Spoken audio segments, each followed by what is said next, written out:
Hi friend, দেখো আজকে আমি ট্যাংরা মাছের তোমাদের ঝোল করে দেখাবো। এর জন্য ট্যাংরা মাছ হলুদ লবণ দিয়ে মেখে নিয়েছি। তারপর দেখো বেগুন, শিম, ডাঁটা, পেঁয়াজ, আলু নিয়ে নিয়েছি কেটে। তারপরে কড়াইতে তেল দিয়ে দেবো, দিয়ে একটু লবণ ছিটিয়ে দেবো। এবার মাছগুলোকে ভাজবো। দেখো একটা টিপস, তো তেলে যদি একটু লবণ দিয়ে দাও তাহলে মাছ লাগে না, কড়াতে ধরে বসে না। তার জন্য যে মাছ দিয়ে দেবো, সব এক এক করে আমি ভেজে নেব। তোমরা যে কোনো মাছ ভাজবে একটু কড়াইতে একটু তেল এর মধ্যে একটু লবণ দিয়ে নেবে। এই দেখো একটা মাছও লাগেনি, সব উল্টে উল্টে যাবে, কোনো মাছ ভাঙবে না, সব ঠিক থাকবে। এবার দেখো সব মাছ ভাজা হয়ে গেল। এবার উঠিয়ে নেব, এক এক করে আমি সব মাছ ভেজে নেব।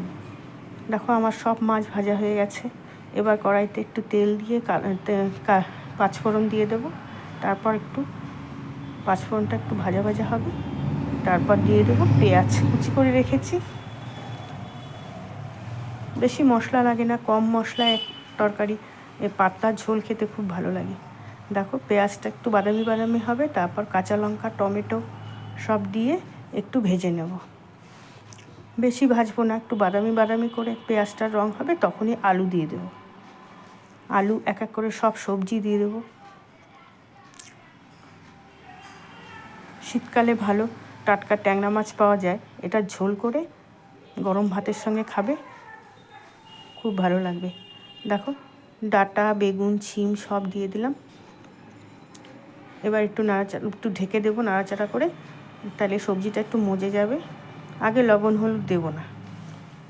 তারপর দেখো সবজিটা কি সুন্দর মজে গেছে। 5 মিনিটের মতো একটু ঢেকে রেখে দেবো গ্যাসটাকে সিমে করে। এরপরে হলুদ, লবণ, একটু রং হওয়ার জন্য একটু লঙ্কার গুঁড়ো নিয়ে এর মধ্যে দিয়ে দেবো। একটু বাসনটা একটু ধুয়ে নিয়ে দিয়ে দেবো। গ্যাসের ফ্লেমটা একটু জোরেই রাখবো, হাই ফ্লেমে রান্না করলে এটার ভাজাটা ভালো হবে। এবার দেখো ভাজা হয়ে যাচ্ছে।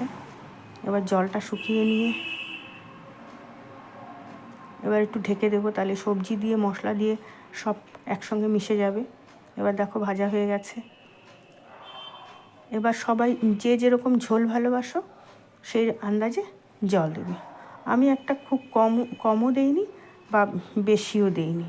দেখো এরপরে একটু জল দিয়ে দেবো।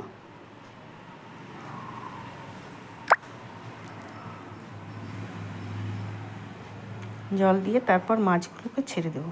ভাজা মাছগুলো রেখেছি, দেখো সব সেদ্ধ হয়ে গেছে, সব সবজি সেদ্ধ হয়ে গেছে।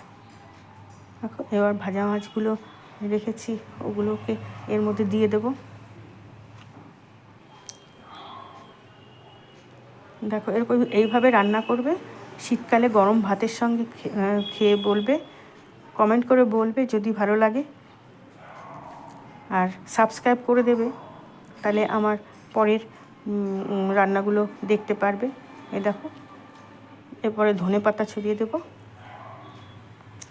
বেশি ঝোল রাখবো না এটাতে, আমি অল্প ঝোলেই খেতে ভালোবাসি। এই দেখো সব মাছ সেদ্ধ হয়ে গেছে, সবজি সব সেদ্ধ হয়ে গেছে, আমার ট্যাংরা মাছের ঝোল হয়ে গেছে। তোমরা কমেন্ট করে বলবে কেমন হলো।